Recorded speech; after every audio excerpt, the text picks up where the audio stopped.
大家好，今天买了一只大公鸡，我们用它来做个好吃的。首先把鸡头挑出来不要，然后冷水下锅，大火烧开后转小火煮3分钟，去一下血水，再准备一把干香菇，倒入清水中清洗干净，然后用温水泡发，再准备一把黄花菜，倒入清凉的清水中，洗净之后再泡发一下，准备多一点的大蒜和姜丝，放入绞肉机里搅成姜蒜末，像这种比较细的颗粒就可以了。再淋上热油爆香，然后加2勺生抽、1勺老抽、1勺蚝油、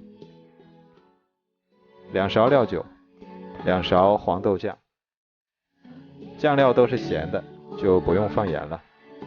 然后再加点胡椒粉，搅拌均匀。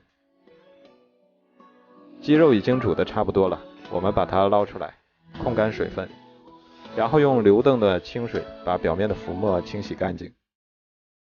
控干水分之后，倒入大碗中，再把调好的酱料也加进来，用手抓拌均匀，让鸡肉更好的入味。多抓拌一会儿，然后腌制15分钟。再把泡发好的香菇控干水分，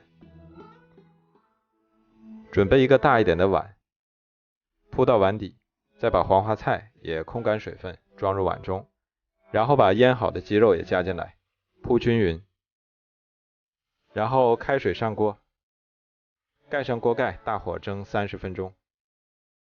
时间差不多了，我们打开看看。哇，好香啊！香喷喷的蒜香鸡肉就做好了，然后再撒点葱花点缀一下，美味继承。鸡肉这样做不用炒不油炸，营养不流失，而且做法也是非常的简单。这样做出来的鸡肉香而不腻，软烂又入味，蒸出来的鸡肉吃着不上火，老人和孩子都非常的适合，还伴着浓浓的香菇的香味。香菇也是吸足了汤汁，比吃鸡肉还要香。黄花菜就更不用说了，非常的好吃又解腻。如果你喜欢，也来试试吧。喜欢我的视频就关注我吧，谢谢您的支持。